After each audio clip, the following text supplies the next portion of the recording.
Hi friends, welcome to my channel. ಇನ್ನು ಇವತ್ತು ಸೋಮವಾರ, ಟೈಮು 6:45 ಈಗ ವ್ಲಾಗ್ ಸ್ಟಾರ್ಟ್ ಮಾಡ್ತಾ ಇದ್ದೀನಿ.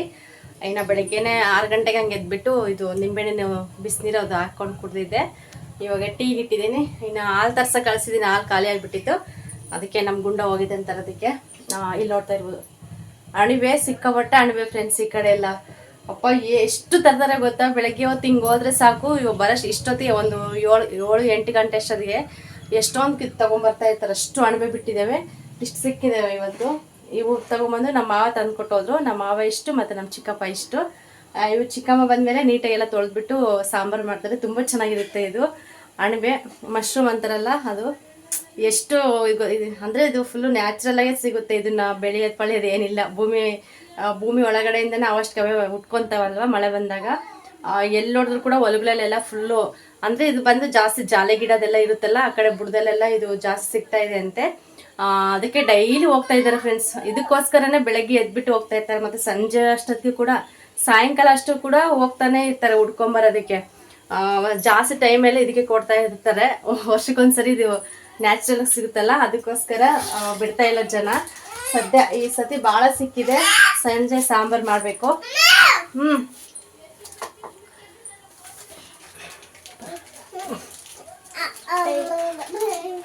ನಿಮ್ಮ ಕಡೆನೂ ಈ ಥರ ಅಣಬೆ ಸಿಕ್ಕರೆ ನನಗೆ ಕಮೆಂಟ್ ಮಾಡಿ. ನಿಜವಾಗ್ಲೂ ಹಳ್ಳಿ ಕಡೆ ಅಂತೂ ಬೆಸ್ಟ್ ನೋಡಪ್ಪ. ಅಂದರೆ ಇದನ್ನ ಯಾರು ತಿನ್ಬೇಕು ಯಾರು ತಿನ್ಬಾರ್ದು ಅಂತ ಚೆನ್ನಾಗಿ ಗೊತ್ತಿರುತ್ತೆ ಕೆಲವರಿಗೆ. ಮತ್ತು ನಾಯಿ ಕಚ್ಚಿರುತ್ತಲ್ಲ ಫ್ರೆಂಡ್ಸ್. ಇದನ್ನ ನಮ್ಮ ಚಿಕ್ಕಮ್ಮ ಬಂದಮೇಲೆ ಸಾಯಂಕಾಲ ಅಲ್ಲೇ ಸಾಂಬಾರು ಮಾಡಿಸ್ತೀನಿ. ಅದು ರೆಸಿಪಿ ನಿಮ್ಮ ಹತ್ರ ಶೇರ್ ಮಾಡ್ಕೊಳ್ತೀನಿ. ಇದು ಅಷ್ಟೇ, ನಾವು ಚಿಕನ್ ಸಾಂಬಾರು ಆ ಥರ ಎಲ್ಲ ಯಾವ ಥರ ಮಾಡ್ತೀವಿ ಸೇಮ್ ಅದೇ ಥರನೇ ಮಾಡೋದು. ಮಸಾಲೆ ಎಲ್ಲ ಇಟ್ಟು ತುಂಬ ಚೆನ್ನಾಗಿರುತ್ತೆ. ಟೇಸ್ಟ್ ಮಾತ್ರ ಅಪರೂಪಕ್ಕೆ ಸಿಗುತ್ತಲ್ಲ, ಆರಾಮಾಗಿ ತಿನ್ಬೋದು ಫ್ರೆಂಡ್ಸ್. ಬನ್ನಿ ಫ್ರೆಂಡ್ಸ್, ಇವತ್ತಿನ ವ್ಲಾಗ್ ಹೆಂಗೆ ಹೋಗುತ್ತೋ ನೋಡಿ ಸಪೋರ್ಟ್ ಮಾಡಿ. ಇನ್ನು ರಾತ್ರಿ ನಾನು ಪಾತ್ರೆ ತೊಳೆದಿರಲಿಲ್ಲ. ನಾನು ಯಾವಾಗಲೂ ಅಷ್ಟೇ, ನೈಟು ಯಾವತ್ತೂ ಕೂಡ ಮಿಸ್ ಮಾಡಲ್ಲ. ಸಮ್ ಟೈಮ್ ಯಾವಾಗನ್ನೋ ಒಂದು ಟೈಮ್ ಮಿಸ್ ಆಗುತ್ತೆ ಅಷ್ಟೇ ಪಾತ್ರೆ ತೊಳೆಯೋದು. ಪಾತ್ರೆ ಎಲ್ಲ ತೊಳೆದ್ಬಿಟ್ಟು ಇನ್ನು ಅಡುಗೆ ಮನೆಯಲ್ಲಿ ಸ್ವಲ್ಪ ಕ್ಲೀನ್ ಮಾಡಿ ಮಲ್ಕೊಂಡ್ಬಿಡ್ತೀನಿ. ಫಸ್ಟಿಂದನೂ ನನಗೆ ಅದೇ ಅಭ್ಯಾಸ. ಯಾವಾಗಾದರೂ ಒಂದು ಟೈಮ್ ಮಿಸ್ ಆಗುತ್ತೆ. ಇನ್ನು ನೈಟ್ ಬಂದು ಕರೆಂಟ್ ಇರಲಿಲ್ಲ. ಸ್ವಲ್ಪ ಮಳೆ ಮೋಡೋ ಥರ ಆಗಿತ್ತು. ಮತ್ತು ಫುಲ್ಲು ಸಖತ್ತು ಗಾಳಿ ಎದ್ಬಿಟ್ಟಿತ್ತು. ಅದಕ್ಕೆ ಒಂದು ಸ್ವಲ್ಪ ಕರೆಂಟ್ ತೆಗ್ದಿದ್ರು. ಇನ್ನು ತೊಳೆಯೋದಕ್ಕಾಗಲಿಲ್ಲ ಕತ್ತಲಲ್ಲಿ. ಅದಕ್ಕೆ ಅವ್ನು ನನಗೆ ಟಬ್ಗೆ ಹಾಕ್ಬಿಟ್ಟು ಎತ್ತಿಟ್ಟಿದೆ ಬೆಳಗ್ಗೆನ ತೊಳೆಯೋಣಂತ ಹೇಳಿ. ಇನ್ನು ಬೆಳಗ್ಗೆ ಟೀ ಮಾಡಿರೋದು ಅದೆಲ್ಲ ಇತ್ತಲ್ವ, ಅದು ಕೂಡ ಎಲ್ಲ ತೊಗೊಂಡ್ಬಿಟ್ಟು ಇವಾಗ ಎಲ್ಲ ತೊಳಿತಾ ಇದ್ದೀನಿ. ಇಲ್ಲಿ ನಮ್ಮ ಗುಂಡ ಸೈಲೆಂಟಾಗಿ ಒಬ್ಬನೇ ಆಟಾಡ್ಕೊತಾ ಇದ್ದಾನೆ. ಇವಾಗ ಅಲ್ಲಿದ್ದಾಗಂತೂ ಧನು ಜೊತೆ ಆಟಾಡ್ಕೊತಾ ಇದ್ದ. ಇಲ್ಲಿ ನೀವು ಒಬ್ಬನೇ ಅಲ್ವಾ, ಇಲ್ಲಿ ಒಬ್ಬನೇ ಆಟಾಡ್ಕೊತಾ ಇರ್ತಾನೆ. ಇನ್ನು ಪುನೀತ್ ಇದ್ದಾನೆ. ನಮ್ಮ ಪುನೀತ್ ಸ್ವಲ್ಪ ಲೇಟಾಗಿ ಬರ್ತಾ ಇರ್ತಾನೆ. ಬಂದರೂ ಕೂಡ ಇಬ್ಬರು ಚೆನ್ನಾಗಿ ಜೊತೆಗೆ ಆಟಾಡೋದಿಲ್ಲ. ಇನ್ನು ತರಲೆ ಅಂದರೆ ಸಖತ್ತು ತರಲೆ ಮಾಡ್ತಾ ಇರ್ತಾರೆ. ನೋಡಿಕೊಂಡೇ ಇರಬೇಕು ಅವನು ಬಂದರೂ ಕೂಡ. ಇನ್ನು ಇಲ್ಲಿ ಬೆಕ್ಕಿನ ಮರಿ ಇದಾವಲ್ವ, ಅವ್ನು ನೋಡೋದಕ್ಕೆ ಬರ್ತಾ ಇರ್ತಾನೆ. ಅವ್ನು ತುಂಬ ಇಷ್ಟ ಅವನಿಗೆ, ಅದಕ್ಕೆ ಬರ್ತಾ ಇರ್ತಾನೆ. ಇನ್ನು ಬಂದಿಲ್ಲ, ಬರಬೇಕಿತ್ತು, ಯಾಕೋ ಬಂದಿಲ್ಲ. ಇನ್ನು ಅದಕ್ಕೆ ಒಬ್ಬನೇ ಮಣ್ಣಲ್ಲಿ ಆಟಾಡ್ಕೊತಾ ಇರ್ತಾನೆ. ಇನ್ನು ಇಬ್ಬರು ಸೇರ್ಕೊಂಡು ಇದೇ ಜಾಗದಲ್ಲಿ ಆಟಾಡ್ಬಿಟ್ರಂತ ಇನ್ನು ಕತೆನೇ ಮುಗ್ದೋಯ್ತು. ಇವನು ಬಂದು ಅವನ ತಲೆಗೆ ಮಣ್ಣು ಹೋಯ್ತಾನೆ, ಅವನು ಬಂದು ಇವನು ತಲೆ ಮೇಲೆ ಮಣ್ಣು ಹಾಕ್ಬಿಡ್ತಾನೆ. ಮತ್ತು ಎಲ್ಲ ಮಿಸ್ಸಾಗಿ ಕಣ್ಣಲ್ಲಿ ಬಿದ್ದರೆ ಅನ್ನೋದು ಕೂಡ ಒಂದು ಭಯ. ಅಲ್ಲಿ ಅವಾಗಲೂ ಅಷ್ಟೇ ಕಿರ್ಚಿ ಸಾಕಾಗ್ತಾ ಇರುತ್ತೆ. ಮತ್ತು ನೋಡಿಕೊಂಡೇ ಇರಬೇಕು, ಒಂಚೂರು ಕೂಡ ಮಿಸ್ ಮಾಡ್ಕೊಳಂಗಿಲ್ಲ. ಇನ್ನು ಬಂದುಬಿಟ್ಟು ಚಪ್ಪರ ಕೆಳಗೆ ಆಟಾಡ್ರಿ ಅಂದರೆ ಇದು ಮೊನ್ನೆ ಅಕ್ಕಿಯೆಲ್ಲ ಕ್ಲೀನ್ ಮಾಡಿಸ್ಕೊಂಡಲ್ಲ, ಸ್ವಲ್ಪ ನುಚ್ಚಕ್ಕಿ ಥರ ಇತ್ತು. ಗಟ್ಟಕ್ಕಿ ಕೂಡ ಇದೆ, ಸ್ವಲ್ಪ ನುಚ್ಚಕ್ಕಿ ಇತ್ತು. ಇದು ಕುಕ್ಕರ್ಗೆ ಹಾಕಿದ್ರೆ ತುಂಬ ನುಣ್ಣಗಾಗುತ್ತೆ ಅಂತ ಹೇಳ್ಬಿಟ್ಟು ಹಿಂಗೆ ಪಾತ್ರೆಯಲ್ಲೇ ಮಾಡ್ತಾಯಿದ್ದೀನಿ. ಸ್ವಲ್ಪ ಉಪ್ಪು ಹೋಗ್ಬಿಡ್ತು, ಪ್ಲೇಟ್ ಮುಚ್ಚಿಬಿಟ್ಟಿದ್ದೆ. ಇದನ್ನು ಸ್ವಲ್ಪ ಬಸಿಬೇಕು. ಬಸಿದ್ರೆ ಸ್ವಲ್ಪ ಅನ್ನ ಚೆನ್ನಾಗಾಗುತ್ತೆ. ಇನ್ನೊಂದು ಸ್ವಲ್ಪ 1-2 ನಿಮಿಷ ಬಿಟ್ಟರೆ ಬಸಿದ್ರೆ ಅನ್ನ ಚೆನ್ನಾಗಾಗುತ್ತೆ. ಬಸಿಬೇಕು ಇದನ್ನು. ಇಲ್ಲಿ ಬಂದು ಬಜ್ಜಿಗೆ ರೆಡಿ ಮಾಡಿ ಇಟ್ಕೊಂಡಿದ್ದೀನಿ. ಬದನೆಕಾಯಿ ಬಜ್ಜಿ ತುಂಬ ಚೆನ್ನಾಗಿರುತ್ತೆ. ಇನ್ನು ದೊಡ್ಡ ಸೈಜ್ ಒಂದು ಬದನೆಕಾಯಿ ಇತ್ತು, ಒಂದೇ ಹಾಕಿರೋದು. ಸ್ವಲ್ಪ ಬೆಳ್ಳುಳ್ಳಿ, ಹಸಿರು ಮೆಣಸಿನ್ಕಾಯಿ ತುಂಬ ಖಾರ ಇದೆ, ಸುಮ್ಮನೆ ಹಾಕ್ಬಿಟ್ಟೆ ನಾನು ಅದಕ್ಕೋಸ್ಕರ. ಮತ್ತು ಟೊಮೊಟೊ ಖಾರ ಜಾಸ್ತಿ ಇದೆ ಅಂತೇಳ್ಬಿಟ್ಟು 4 ಚಿಕ್ಕ ಸೈಜ್ 4 ಟೊಮೊಟೊ ಬೇಯಿಸಿದ್ದೀನಿ. ಮತ್ತೊಂದು ಆಲೂಗೆಡ್ಡೆ ತೊಗೊಂಡಿದ್ದೀನಿ, ಸ್ವಲ್ಪ ಕೊತ್ತಂಬರಿ ಸೊಪ್ಪು, ಉಪ್ಪು ಇಷ್ಟು ಹಾಕ್ಬಿಟ್ಟು, ಇದು ಮಸಿ ಗುಂಡು ಇರುತ್ತಲ್ಲ ಇದರಲ್ಲಾದರೂ ಮಸಿಬೋದು. ಪಾತ್ರೆಯಲ್ಲಿ ಹಾಕ್ಕೊಂಡು ಚಿಕ್ಕ ಪಾತ್ರೆಯಲ್ಲಿ, ಇಲ್ಲ ಲೋಟ ತೊಗೊಂಡಾದ್ರೂ ಮಸಿಬೋದು. ಚೆನ್ನಾಗಿರುತ್ತೆ, ಟೇಸ್ಟ್ ಮಾತ್ರ ತುಂಬ ಚೆನ್ನಾಗಿರುತ್ತೆ. ಇದಕ್ಕೆ ಮುದ್ದೆ ಕೂಡ ಚೆನ್ನಾಗಿ ಇರುತ್ತೆ. ಇನ್ನು ನಾನು ಬಂದು ಅನ್ನ ಮಾಡ್ತಾಯಿದ್ದೀನಿ, ರಾಗಿ ಹಿಟ್ಟಿಲ್ಲಲ್ವ, ಅದಕ್ಕೋಸ್ಕರ ಅನ್ನನೇ ಮಾಡ್ತೀನಿ. ಬಿಸಿ ಅನ್ನ ಚೆನ್ನಾಗಿರುತ್ತೆ. ಇದೆಲ್ಲ ನೀಟಾಗಿ ಮ್ಯಾಶ್ ಮಾಡ್ಕೊಬಿಟ್ಟು ಒಂದು ಈರುಳ್ಳಿ ಕಟ್ ಮಾಡಿಬಿಟ್ಟು ಒಗ್ಗರಣೆ ಹಾಕಿದ್ರೆ ತುಂಬ ಚೆನ್ನಾಗಿರುತ್ತೆ ಟೇಸ್ಟ್ ಮಾತ್ರ.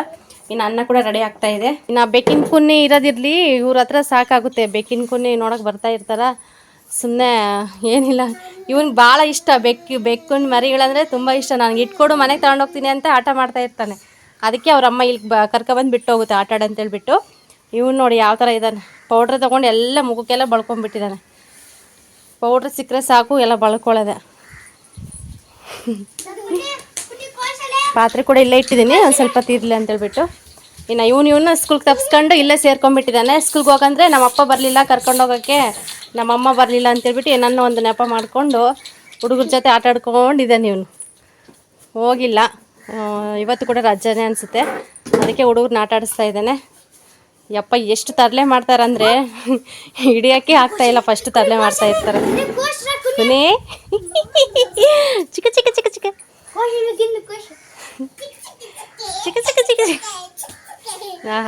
ಇವನು ಯಾರನ್ನಿದ್ರೆ ಸುಮ್ಮನೆ ಆಟ ಆಡ್ಕೊತಾನೆ, ಇಲ್ಲಾಂದ್ರೆ ಎಷ್ಟು ರೋಪಿಸ್ತಾನೆ ಅಂದರೆ ಇನ್ನು ಹೇಳೋದಕ್ಕಾಗೋದಿಲ್ಲ. ಇನ್ನು ಅಡುಗೆ ಕೂಡ ಆಯಿತು. ಇದನ್ನು ಸ್ವಲ್ಪ ಚೆನ್ನಾಗಿ ಮ್ಯಾಶ್ ಮಾಡಿಬಿಟ್ಟು ಒಗ್ಗರಣೆ ಹಾಕಿದ್ರೆ ಮುಗಿಯುತ್ತೆ. ನಮ್ಮ ಗುಂಡ ಊಟ ಮಾಡಿದ್ದಾನೆ ಆಗಲೇ. ಅವ್ನು ಎದ್ದ ತಕ್ಷಣ ಮುದ್ದೆ ತಿನ್ನಿಸ್ಬಿಟ್ಟೆ ಅವನಿಗೆ. ಸದ್ಯ ಆಟ ಆಡ್ಕೊತಾ ಇದ್ದಾನೆ. ಇವಾಗ ಅನ್ನ ಬಸ್ಬಿಟ್ಟು ಅದೆಲ್ಲ ಒಗ್ಗರಣೆ ಹಾಕ್ತೀನಿ ಫ್ರೆಂಡ್ಸ್. ಇನ್ನು ಗೊಜ್ಜೆಲ್ಲ ರೆಡಿ ಮಾಡ್ಕೊಂಡ್ಮೇಲೆ ಇವಾಗ ಒಗ್ಗರಣೆ ಕೊಡ್ತಾಯಿದ್ದೀನಿ. ಒಗ್ಗರಣೆ ಕೊಡ್ತಿದ್ರು ಕೂಡ ತುಂಬ ಚೆನ್ನಾಗಿರುತ್ತೆ ಟೇಸ್ಟು. ಅದಕ್ಕೆ ಸ್ವಲ್ಪ ಹಸಿ ಈರುಳ್ಳಿ ಚಿಕ್ಕದಾಗಿ ಕಟ್ ಮಾಡಿ ಹಾಕಿ ಮಿಕ್ಸ್ ಮಾಡಿದ್ರೆ ಚೆನ್ನಾಗಿರುತ್ತೆ. ಮುದ್ದೆಗಂತೂ ಸೂಪರಾಗಿರುತ್ತೆ. ಇನ್ನು ಅನ್ನಕ್ಕೂ ಚೆನ್ನಾಗಿರುತ್ತೆ, ಬಟ್ ಅನ್ನಕ್ಕೆ ಒಗ್ಗರಣೆ ಹಾಕಿದ್ರೇ ಸ್ವಲ್ಪ ಚೆನ್ನಾಗಿರುತ್ತೆ, ಡಿಫ್ರೆಂಟ್ ಆಗಿರುತ್ತೆ ಟೇಸ್ಟ್ ಅಂತೇಳ್ಬಿಟ್ಟು ಇನ್ನು ಒಗ್ಗರಣೆ ಕೊಡ್ತಾಯಿದ್ದೀನಿ. ಒಂದು ಸ್ವಲ್ಪ ಎಣ್ಣೆ ಹಾಕ್ಕೊಂಡ್ಬಿಟ್ಟು ಸಾಸಿವೆ, ಜೀರಿಗೆ ಮತ್ತು ಕರಿಬೇವು ಕೂಡ ಖಾಲಿಯಾಗಿತ್ತು. ಇನ್ನು ಪೂಜೆ ಹತ್ರ ಹೋಗಿದ್ದು ಇಸ್ಕೊಂಬರೋದಕ್ಕೆ ಒಂದು ಸ್ವಲ್ಪ ಇಸ್ಕೊಬಂದು ಇವಾಗ ಹಾಕ್ತಾಯಿದ್ದೀನಿ. ಅದ್ರ ಜೊತೆಗೆ ಹಾಕ್ಬಿಟ್ಟು ಮತ್ತೆ ಸ್ವಲ್ಪ ಈರುಳ್ಳಿ ಕಟ್ ಮಾಡ್ಕೊಂಡಿರೋವೆಲ್ಲ ಹಾಕಿ ಚೆನ್ನಾಗಿ ಫ್ರೈ ಮಾಡಿಕೊಂಡು ನಾವೇನು ಗೊಜ್ಜು ರೆಡಿ ಮಾಡಿ ಇಟ್ಕೊಂಡಿರ್ತೀವಿ ಅದು ಹಾಕ್ಬಿಟ್ಟು ಮಿಕ್ಸ್ ಮಾಡೋದಷ್ಟೇ. ಕೆಲವರು ಕೈಯಲ್ಲಿ ಕೂಡ ಕಿವುಚ್ತಾ ಇರ್ತಾರೆ. ಇನ್ನು ನಮಗಂತೂ ಕೈಯಲ್ಲಿ ಕಿವುಚಿದ್ರೆ ನಮ್ಮ ಮಕ್ಳು ಇರ್ತಾರಲ್ಲ, ಚಿಕ್ಕ ಮಕ್ಕಳು, ತುಂಬ ಕಷ್ಟ. ಅದು ಸ್ವಲ್ಪ ಹಸಿರು ಮೆಣಸಿನ್ಕಾಯಿ ಅಂದರೆ ಸ್ವಲ್ಪ ಜಾಸ್ತಿ ಸ್ಟ್ರಾಂಗ್ ಇರುತ್ತೆ, ಖಾರ ಕೂಡ ಇರುತ್ತೆ, ಬೇಗ ಹೋಗೋದಿಲ್ಲ. ಯಾವಾಗಾದ್ರೂ ಹಿಂಗೆ ಮುಖ ತೊಳೆಯೋದು, ಹಿಂಗೆ ಮುಖ ಒರೆಸೋದು ಆ ಥರ ಎಲ್ಲ ಮಾಡಿದ್ರಂತೂ ಇನ್ನು ಕತೆ ಮುಗ್ದೇ ಹೋಯಿತು. ಅದಕ್ಕೆ ನಾನು ಸುಮ್ಮನೆ ಅದು ಮಸಿಗುಂಡು ಇರುತ್ತಲ್ಲ ಅದರಲ್ಲಿ ತೊಗೊಂಡೆ, ಸ್ವಲ್ಪ ಚಿಕ್ಕ ಪಾತ್ರೆಯಲ್ಲಿ ಹಾಕ್ಕೊಂಡು ಚೆನ್ನಾಗಿ ಮಸ್ದೆ. ನೋಡ್ತಾ ಇರ್ಬೋದು ಎಷ್ಟು ಚೆನ್ನಾಗಿ ಬಂದಿದೆ ಬಜ್ಜಿ ಅಂತ ಹೇಳಿ. ಯಾವಾಗಲೂ ಅಷ್ಟೇ ನಮ್ಮ ಕಡೆ ಮಾಡ್ತಾನೆ ಇರ್ತಾರೆ. ಅಂದರೆ ಟೈಮ್ ಕೂಡ ಬೇಗ ತೊಗೊಳ್ಳಲ್ಲ. ಕೆಲವರು ಸುಟ್ಟು ಕೂಡ ಬೇಗ ಮಾಡ್ತಾರೆ ಒಲೆಯಲ್ಲಿ.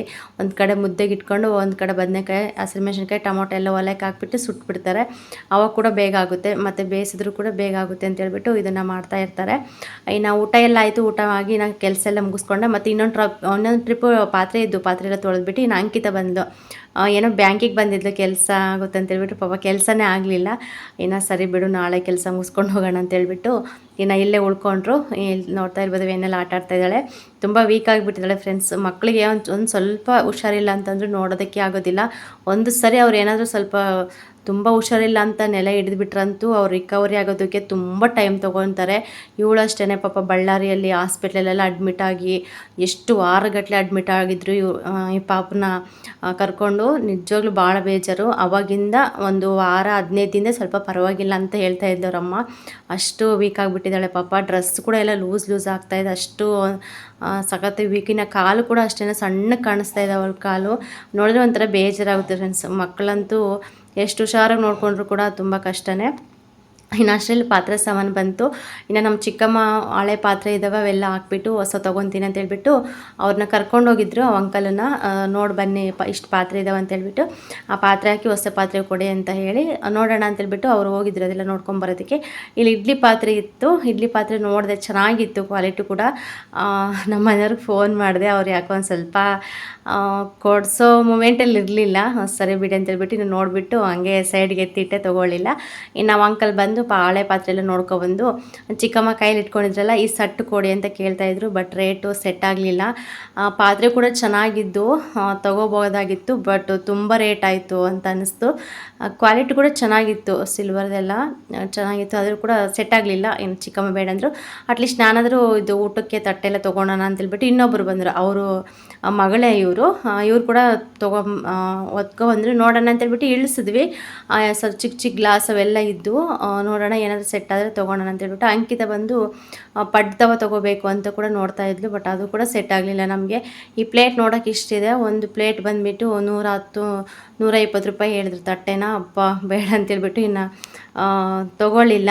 ಏನೇನು ಅವರು ನೀವೊಂದು ರೇಟ್ ಹೇಳಿ ಅಂತ ಹೇಳ್ತಾ ಇರ್ತಾರೆ, ನಾವು ಕೇಳೋ ರೇಟ್ಗೆ ಅವರು ಕೂಡ ಇದರಲ್ಲಿ ಇರಲಿಲ್ಲ. ಸರಿ ಬಿಡಿ ಬೇಡ ಅಂತೇಳ್ಬಿಟ್ಟು ಇನ್ನು ಸುಮ್ಮನೆ ಆದ್ವಿ. ಇನ್ನು ಸಂಜೆ ಫ್ರೆಂಡ್ಸ್ ಇದು. ಇನ್ನು ನಾನು ಬೆಳಗ್ಗೆ ಬಜ್ಜಿ ಇತ್ತಲ್ಲ ಸ್ವಲ್ಪ ಬಿಸಿ ಮಾಡ್ತಾಯಿದ್ದೀನಿ. ಇನ್ನು ಅಷ್ಟರಲ್ಲಿ ಅಂಕಿತ ಮತ್ತು ವೆನೆಲ್ಲ ಬಂದರು. ಅಲ್ಲಿ ಟ್ರೈಪಾಡ್ ಇಟ್ಟಿದ್ನೆಲ್ಲ ವೆನೆಲ್ಲ ಬಂದುಬಿಟ್ಟು ಅದನ್ನು ಅಲ್ಲಾಡಿಸ್ತಾ ಇದ್ದಾಳೆ. ಅದಕ್ಕೆ ಕ್ಯಾಮ್ರಾ ಥರ ಇದಾಗ್ತಾಯಿದೆ. ಇನ್ನು ಬೆಳಗ್ಗೆ ಸ್ವಲ್ಪ ಅನ್ನ ಇತ್ತು ಮತ್ತು ಬಜ್ಜಿ ಕೂಡ ಇತ್ತಲ್ಲ, ಇನ್ನು ಅದೇ ಆಗುತ್ತೆ ಸಂಜೆಗೆ ಅಂತ ಹೇಳಿಬಿಟ್ಟು ಅದನ್ನು ಬಿಸಿ ಮಾಡ್ತಾಯಿದ್ದೆ. ಅನ್ನ ಅಷ್ಟೇ, ನಾನು ನೈಟ್ ಉಳ್ದಿರೋ ಅನ್ನ ಆಗಲಿ ಇಲ್ಲ ಬೆಳಗ್ಗೆ ಉಳ್ದಿರೋ ಅನ್ನ ಆಗಲಿ ನಾನು ಯಾವುದೇ ಕಾರಣಕ್ಕೂ ವೇಸ್ಟ್ ಮಾಡಲ್ಲ. ಅದನ್ನೇ ಸ್ವಲ್ಪ ಬಿಸಿ ಮಾಡ್ತೀನಿ, ತುಂಬ ಚೆನ್ನಾಗಿರುತ್ತೆ. ಚೆನ್ನಾಗಿ ಬಿಸಿ ಮಾಡಿದ್ರೆ ಇವಾಗ ಬಿಸಿ ಅನ್ನ ಮಾಡಿದೀವಿ ಅನ್ನೋ ಫೀಲ್ ಬರ್ತಾ ಇರುತ್ತೆ. ನಾವು ಬೆಳಗ್ಗೆ ಅನ್ನ ತಿಂತಿದ್ದೀವಿ, ಸಾಯಂಕಾಲದ ಅನ್ನ ತಿಂತಿದ್ದೀವಿ, ಉಳ್ದಿರೋ ಅನ್ನ ತಿಂತಿದ್ದೀವಿ ಅನ್ನೋ ಫೀಲಿಂಗ್ಸೇ ಬರಲ್ಲ. ಅಷ್ಟು ಚೆನ್ನಾಗಿ ಇರುತ್ತೆ ಬಿಸಿ ಮಾಡಿದ್ರೆ. ಬಟ್ ಬಿಸಿ ಮಾಡೋದ್ರ ಮೇಲೆ ಇರುತ್ತೆ ಯಾವ ಥರ ಬಿಸಿ ಮಾಡ್ಬೇಕಂತೇಳ್ಬಿಟ್ಟು, ಅದಕ್ಕೆ ನಾನು ವೇಸ್ಟ್ ಮಾಡೋದಕ್ಕೆ ಹೋಗಲ್ಲ. ಇನ್ನು ಅದನ್ನೇ ಬಿಸಿ ಮಾಡಿಕೊಂಡು, ಇನ್ನು ಬಜ್ಜಿ ಕೂಡ ಇತ್ತು, ಇನ್ನು ತಿನ್ನೋಣ ಅಂತೇಳ್ಬಿಟ್ಟು ಇವಾಗೆಲ್ಲ ರೆಡಿ ಮಾಡಿದ್ದೀನಿ. ಇನ್ನು ಅಷ್ಟರಲ್ಲಿ ಪೂಜೆ ಬಂದು ಸಿಲಿಂಡ್ರ್ ಖಾಲಿ ಆಗಿದೆ ಅಕ್ಕ, ಸ್ವಲ್ಪ ಮೊಟ್ಟೆ ಫ್ರೈ ಮಾಡ್ಕೊಡಂತ. ಇನ್ನು ಅಂದರೆ ಈರುಳ್ಳಿ, ಟೊಮೊಟೊ ಮತ್ತು ಹಸಿರುಮೆಣ್ಸಿನ್ಕಾಯಿ ಎಲ್ಲ ಕೂಡ ಕಟ್ ಮಾಡಿಕೊಂಡು ಎಣ್ಣೆ ಎಲ್ಲ ತೊಗೊಂಡು ಬಂದು, ಸರಿ ಕೊಡಮ್ಮ ಮಾಡಿಕೊಡ್ತೀನಿ ಅಂತ ಹೇಳ್ಬಿಟ್ಟು ಇವಾಗ ಹಾಗೆ ಮಾಡ್ತಾಯಿದ್ದೀನಿ. ಅದನ್ನು ಸ್ವಲ್ಪ ಹಂಗೆ ಶೇರ್ ಮಾಡ್ಕೊತಾ ಇದ್ದೀನಿ ನಿಮ್ಮ ಹತ್ರ. ತುಂಬ ಸಿಂಪಲ್ಲು. ಇನ್ನು ಮಕ್ಳು ಇರ್ತಾರಲ್ಲ ಮನೇಲಿ, ಅವರಿಗೆ ಜಾಸ್ತಿ ನಾನ್ ವೆಜ್ ಮೇಲೆ ಇಷ್ಟ ಇರುತ್ತೆ. ನಮ್ಮ ಪುನಿ ಅಷ್ಟೇ, ಯಾವಾಗಲೂ ಅವ್ನು ಮೊಟ್ಟೆ, ಚಿಕನ್ನು, ಮಟನ್ ಯಾವಾಗಲೂ ಇರಲೇಬೇಕು ಅವನಿಗೆ. ಹಂಗಾದ್ರೆ ಚೆನ್ನಾಗಿ ಊಟ ಮಾಡ್ತಾನೆ. ಇನ್ನು ಅದಕ್ಕೋಸ್ಕರ ಅವರು ಒಂದು 2 ದಿನಕ್ಕೊಂದು ಸತಿ 3 ದಿನಕ್ಕೊಂದು ಸತಿ ನಾನ್ ವೆಜ್ ಮನೇಲಿ ಮಾಡ್ತಾನೆ ಇರ್ತಾರೆ. ಇನ್ನು ಸಿಲಿಂಡ್ರ್ ಖಾಲಿ ಆಗಿದೆ ಅನ್ನೋಗೋಸ್ಕರ ಇನ್ನು ಇಲ್ಲೇ ಮಾಡ್ತಾಯಿದ್ದೀನಿ. ತುಂಬ ಚೆನ್ನಾಗಿರುತ್ತೆ ಮೊಟ್ಟೆ ಪಲ್ಯ, ಬಿಸಿ ಮುದ್ದೆ. ಡೈರೆಕ್ಟಾಗಿ ನಾವು ಬಿಸಿ ಮುದ್ದೆ ಮತ್ತು ಮೊಟ್ಟೆ ಪಲ್ಯ ಜೊತೆಗೆ ತಿಂತೀವಿ. ಇನ್ನು ಸರಿ ಅಂತೇಳ್ಬಿಟ್ಟು ಇನ್ನು ಮಾಡಿಕೊಟ್ಟೆ. ಹಂಗೆ ಯಾವಾಗಾದರೂ ಒಂದು ಟೈಮ್ ನಾವು ಏನಾದರೂ ಕೆಲಸ ಮಾಡಿದಾಗ ಸಿಲಿಂಡ್ರ್ ಯಾವ ಟೈಮ್ ಏನು ಕೈ ಕೊಡುತ್ತಂತ ಹೇಳೋದಕ್ಕಾಗೋದಿಲ್ಲ. ಇವಾಗ ನಮ್ಮ ಮನೇಲಿ ಅಷ್ಟೇ, ಏನಕ್ಕಾದರೂ ಅನ್ನಕ್ಕೆ ಏನಾದರೂ ಇಟ್ಟಾಗ ಸಡನ್ನಾಗಿ ಆಫ್ ಆಯಿತು ಅಂತಂದರೆ ನಾವು ಹೋಗಿ ಮಾಡ್ಕೊಂಬರ್ತಾ ಇರ್ತೀವಲ್ವ, ಅದಕ್ಕೋಸ್ಕರ ಹಂಗೆ ಅಂಡರ್ಸ್ಟ್ಯಾಂಡಿಂಗ್ ಮಾಡ್ಕೊಂಡು ಹೋಗ್ತಾ ಇರ್ತೀವಿ, ಅಡ್ಜಸ್ಟ್ ಮಾಡ್ಕೊಂಡು ಹೋಗ್ತಾ ಇರ್ತೀವಿ. ಯಾವುದೇ ಇದಿಲ್ಲ. ಹಿಂಗೆ ಸಿಂಪಲಾಗಿ ಮೊಟ್ಟೆ ಪಲ್ಯ ಮಾಡ್ತೀನಿ. ನನಗೆ ಏನಂದರೆ ಸ್ವಲ್ಪ ಬುರ್ಜಿ ಬರುತ್ತಲ್ಲ, ಅದು ಸ್ವಲ್ಪ ದಪ್ಪಕ್ಕಿದ್ರೆ ಚೆನ್ನಾಗಿರುತ್ತೆ. ಇನ್ನು ಮಕ್ಕಳು ಕೂಡ ತಿಂತಾರಲ್ಲ, ಸ್ವಲ್ಪ ದಪ್ಪ ಇದ್ದರೆ ಬುರ್ಜಿ ಅವ್ನಿಗೆ ಅಂದರೆ ಅವ್ರಿಗೆ ತಿನ್ನೋ ಫೀಲಿಂಗ್ಸ್ ಬರುತ್ತೆ. ನಾನು ಮೊಟ್ಟೆ ಪಲ್ಯ ತಿಂತಾಯಿದ್ದೀನಿ ಅನ್ನೋ ಫೀಲ್ ಬರ್ತಾ ಇರುತ್ತೆ. ಸೊ ಅದಕ್ಕೋಸ್ಕರ ಆ ಥರ ಸ್ವಲ್ಪ ದಪ್ಪಕ್ಕೆ ಇರೋ ಥರ ಬುರ್ಜಿ ನೋಡ್ಕೊತಾ ಇದ್ದೀನಿ. ಇನ್ನು ನಾನು ಬಂದು ಸಂಜೆನೇ ಅಂದ್ಕೊಂಡಿದ್ದೆ ಸ್ವಲ್ಪ ಆಮ್ಲೆಟ್ ಮಾಡ್ಕೊಳೋಣ ಅಂತ ಹೇಳಿ. ಯಾಕೆಂದರೆ ಅನ್ನ ಬಜ್ಜಿ ಇತ್ತಲ್ಲ, ಅದ್ರ ಜೊತೆಗೆ ಆಮ್ಲೆಟ್ ಆದರೆ ಚೆನ್ನಾಗಿರುತ್ತೆ ಅಂತೇಳ್ಬಿಟ್ಟು ಒಂದು 4 ಮೊಟ್ಟೆ ತೆಗೆದುಬಿಟ್ಟು ಅದರಲ್ಲಿ ಹಾಕಿ ಇವಾಗ ಅದಕ್ಕೆ ಏನೇನು ಬೇಕು ಅದೆಲ್ಲ ಹಾಕ್ಕೊತಾ ಇದ್ದೀನಿ. ನಾನು ಬಂದುಬಿಟ್ಟು ಇದೇ ಥರ ನಾನು ಯಾವಾಗಲೂ ಆಮ್ಲೆಟ್ ಮಾಡೋದು. ಮೊಟ್ಟೆ ಎಲ್ಲ ಒಂದರಲ್ಲೇ ಹಾಕ್ಕೊಂಬಿಟ್ಟು ಅದಕ್ಕೆ ಸ್ವಲ್ಪ ಅರಿಶಿನ ಪುಡಿ, ಒಂದು ಸ್ವಲ್ಪ ಖಾರದ ಪುಡಿ, ಉಪ್ಪು ಮತ್ತು ಮನೇಲಿ ಮಾಡಿರೋ ಸಾಂಬಾರು ಪುಡಿ ಇರುತ್ತಲ್ಲ, ಸಾಂಬಾರದ ಪುಡಿ ಮತ್ತು ಖಾರದ ಪುಡಿ ಹಾಕ್ಬಿಟ್ಟು ಮತ್ತು ಒಂದು ಸ್ವಲ್ಪ ಚಿಕನ್ ಮಸಾಲ ಹಾಕ್ತೀನಿ ನಾನು. ಚಿಕನ್ ಮಸಾಲ, ಉಪ್ಪು ಎಲ್ಲ ಹಾಕ್ಬಿಟ್ಟು ಚೆನ್ನಾಗಿ ಮಿಕ್ಸ್ ಮಾಡಿಕೊಂಡು ಒಂದು 3 ನಿಮಿಷ ಹಂಗೆ ಇಟ್ಬಿಡ್ತೀನಿ. ಒಂದು 2 ನಿಮಿಷ 3 ನಿಮಿಷ ಆದರೆ ಹಂಗೆ ಇಟ್ಬಿಡ್ತೀನಿ. ಒಂದು ಸ್ವಲ್ಪ ಹುಳಿ ಮತ್ತು ಉಪ್ಪು ಎಲ್ಲ ಚೆನ್ನಾಗಿ ಇದಾಗಲಿ ಅಂತೇಳ್ಬಿಟ್ಟು ಹಂಗೆ ಎತ್ಬಿಟ್ಬಿಟ್ಟು ಆಮೇಲೆ ನಾನು ಆಮ್ಲೆಟ್ ಹಾಕ್ಕೊತೀನಿ. ತುಂಬ ಚೆನ್ನಾಗಿರುತ್ತೆ ಫ್ರೆಂಡ್ಸ್, ಟೇಸ್ಟ್ ಮಾತ್ರ. ಇನ್ನು ಈರುಳ್ಳಿ ಮಾತ್ರ ಸ್ವಲ್ಪ ದಪ್ಪಕ್ಕೆ ಕಟ್ ಮಾಡ್ಕೊತೀನಿ. ಚಿಕ್ಕದಾಗಿ ಕಟ್ ಮಾಡ್ಕೊಂಡ್ರೆ ತುಂಬ ಚೆನ್ನಾಗಿರುತ್ತೆ. ಅಂದರೆ ಅವರವರು ಅಂದರೆ ಅವರವರು ಟೇಸ್ಟಿಗೆ ತಕ್ಕಂತೆ ಅವ್ರು ಮಾಡ್ಕೊತಾ ಇರ್ತಾರೆ. ನಮಗೇನಂದರೆ ನಮ್ಗೆ ಈ ಥರನೇ ಮಾಡಿಕೊಂಡ್ರೆ ನನಗೆ ಇಷ್ಟ ಆಗುತ್ತೆ. ಇನ್ನು ನನ್ನ ತಮ್ಮ ಕೂಡ ಇಷ್ಟಪಟ್ಟು ತಿಂತಾನೆ ಅವನು. ಇನ್ನು ಮುದ್ದೆಗಾಗಲಿ ಅನ್ನಕ್ಕಾಗಲಿ ಸೈಡ್ಸ್ಗೆ ಚೆನ್ನಾಗಿರುತ್ತೆ. ಇನ್ನು ಹಂಗೆ ಕೂಡ ತಿನ್ಬೋದಲ್ವ, ಅದಕ್ಕೋಸ್ಕರ ಸ್ವಲ್ಪ ದಪ್ಪಕ್ಕೆ ಇಲ್ಲ ಅಂತೇಳ್ಬಿಟ್ಟು ನಾನು ಚಿಕ್ಕದಾಗಿ ಕಟ್ ಮಾಡ್ಕೊಳ್ಳಲ್ಲ, ಸ್ವಲ್ಪ ಬಾಯಿಗೆ ಸಿಕ್ಕರೆ ಚೆನ್ನಾಗಿರುತ್ತೆ ಅಂತ ಹೇಳಿ. ನೋಡ್ತಾ ಇರ್ಬೋದು, ಎಲ್ಲ ಮಿಕ್ಸ್ ಮಾಡಿ ಒಂದು 2 ನಿಮಿಷ ಎತ್ತಿಟ್ಬಿಟ್ಟು ಇವಾಗ ಸ್ವಲ್ಪ ಹಾಕ್ತಾಯಿದ್ದೀನಿ ಆಮ್ಲೆಟು. ತವ ಅಂತೂ ಸಿಕ್ಕಾಪಟ್ಟೆ ದೊಡ್ಡದು ಫ್ರೆಂಡ್ಸ್ ತವ, ಇನ್ನಾದರೂ ಫುಲ್ ಹಾಕ್ಬಿಟ್ಟಿದ್ದೀನಿ ನೋಡಿ, ಚೆನ್ನಾಗಿ ಕಾಣಿಸ್ತಾ ಇದೆ. ಇದನ್ನು ಹಾಕ್ಬಿಟ್ಟು ಪ್ಲೇಟ್ ಮುಚ್ಚಿಬಿಡ್ತೀನಿ. ಫುಲ್ ಸಿಮ್ಮಲ್ಲಿ ಇಟ್ಬಿಟ್ಟು ನೀಟಾಗಿ ಬೇಯಿಸ್ಕೊಳ್ತೀನಿ. ಯಾವುದೇ ಕಾರಣಕ್ಕೂ ಜಾಸ್ತಿ ಹೊತ್ತು ಅಂದರೆ ಜಾಸ್ತಿ ಉರಿ ಇಟ್ಬಿಟ್ಟು ನಾನು ಬೇಯಿಸ್ಕೊಳ್ಳೋದಿಲ್ಲ. ಚೆನ್ನಾಗಿ ಸಿಮ್ಮಲ್ಲಿ ಲೇಟಾದರೂ ಪರವಾಗಿಲ್ಲ, ಚೆನ್ನಾಗಿ ಬೇಯುತ್ತೆ. ಮತ್ತು ಹಸಿ ಸ್ಮೆಲ್ ಕೂಡ ಇರೋದಿಲ್ಲ ಮೊಟ್ಟೆದು. ಇನ್ನು ಈರುಳ್ಳಿ ಅದೆಲ್ಲ ಸ್ವಲ್ಪ ಹಸಿ ಇರುತ್ತಲ್ಲ, ಅದನ್ನು ಸ್ವಲ್ಪ ಚೆನ್ನಾಗಿ ಬೆಂದ್ಕೊಳ್ಳಿ ಅಂತೇಳ್ಬಿಟ್ಟು ಪ್ಲೇಟ್ ಮುಚ್ಚಿ ಇಟ್ಬಿಡ್ತೀನಿ. ಅವಾಗ ಚೆನ್ನಾಗಿ ಬೆಂದ್ಕೊಳ್ಳುತ್ತೆ. ಈ ಥರ ಯಾವಾಗಾದರೂ ಈ ಥರ ಸೈಡ್ಸ್ಗೆ ಮಾಡ್ಕೊಂಡು ತಿಂದರೆ ಚೆನ್ನಾಗಿರುತ್ತೆ ಟೇಸ್ಟ್ ಮಾತ್ರ. ಸೊ ಅದಕ್ಕೋಸ್ಕರ ಇವಾಗ ಮಾಡ್ತಾಯಿದ್ದೀನಿ. ಇನ್ನು ನಮ್ಮ ಗುಂಡ ಅಷ್ಟೇ ಚೆನ್ನಾಗಿ ಅಂದರೆ ಸ್ವಲ್ಪ ಇಷ್ಟಪಟ್ಟು ತಿಂತಾನೆ. ಅವ್ನಿಗೆ ಜಾಸ್ತಿ ಈರುಳ್ಳಿ ಸಿಗೋ ಹಾಗಿಲ್ಲ, ಅದಕ್ಕೋಸ್ಕರ ನಾನು ಮತ್ತೆ ಇನ್ನೊಂದು ಆಮ್ಲೆಟ್ ಮಾಡಿದೆ ಸರಿಯಾಗಿ. ಅದು ಈರುಳ್ಳಿ ಎಲ್ಲ ಸ್ವಲ್ಪ ಸೈಡಿಗೆ ತೆಗೆದುಬಿಟ್ಟು ಇನ್ನು ಸ್ವಲ್ಪ ಪ್ಲೇನ್ ಆಗಿರೋದೇ ಹಾಕ್ಕೊಟ್ಟೆ, ಚೆನ್ನಾಗಿ ತಿಂತಾನೆ ಅಂತ ಹೇಳಿ. ಹಂಗೆ ಕೆಲವ್ರಿಗೆ ಯಾವ ಥರ ಇಷ್ಟ ಆಗುತ್ತೋ ಆ ಥರ. ಇನ್ನು ಮಕ್ಳಿಗೂ ಕೂಡ ಯಾವ ಥರ ಇಷ್ಟ ಆಗುತ್ತೋ ಅದೇ ಥರ ಮಾಡಿಕೊಡ್ಬೇಕಲ್ಲ, ಹಾಗಾಗಿ ನಾನು ಅವನಿಗೂ ಕೂಡ ಯಾವ ಥರ ಬೇಕು ಆ ಥರ ಮಾಡಿಕೊಟ್ಟೆ. ಇನ್ನು ನನಗೂ ನನ್ನ ತಮ್ಮನಿಗೂ ಮಾತ್ರ ಇದೇ ಥರ 1-2 ದೊಡ್ಡ ಆಮ್ಲೆಟ್ ಮಾಡಿಕೊಂಡೆ. ಇಷ್ಟೇ ಫ್ರೆಂಡ್ಸ್ ಇವತ್ತಿನ ವ್ಲಾಗು. ನಿಮಗೆ ಸ್ವಲ್ಪನಾದರೂ ಇಷ್ಟ ಆದರೆ ಲೈಕ್ ಮಾಡಿ, ಕಮೆಂಟ್ ಮಾಡಿ, ಶೇರ್ ಮಾಡಿ. ಹಾಗೆ ಯಾರಾದರೂ ಹೊಸ್ದಾಗಿ ನನ್ನ ಚಾನಲ್ ನೋಡಿದ್ರೆ ಪ್ಲೀಸ್ ಸಬ್ಸ್ಕ್ರೈಬ್ ಮಾಡಿಕೊಂಡು ಹಾಗೆ ನಿಮ್ಮ ಫ್ರೆಂಡ್ಸ್ಗೂ ಫ್ಯಾಮಿಲಿಗೆಲ್ಲ ಶೇರ್ ಮಾಡಿ. ನಿಮ್ಮ ಸಪೋರ್ಟು ನನಗೆ ತುಂಬ ಮುಖ್ಯ ಫ್ರೆಂಡ್ಸ್, ದಯವಿಟ್ಟು ಸಪೋರ್ಟ್ ಮಾಡಿ. ಹಾಗೆ ಕಮೆಂಟ್ಸ್ ಮಾಡಿ ವೀಡಿಯೋಸ್ ಯಾವ ಥರ ಬರ್ತಾಯಿದೆ ಅಂತ ಹೇಳಿ. ಸಿಗೋಣ ಫ್ರೆಂಡ್ಸ್ ನೆಕ್ಸ್ಟ್ ವೀಡಿಯೋದಲ್ಲಿ. ಅಲ್ಲಿವರೆಗೂ ಈ ವಿಡಿಯೋನ ನೋಡಿಕೊಂಡು ಕಮೆಂಟ್ಸ್ ಮಾಡೋದು ಮರಿಬೇಡಿ.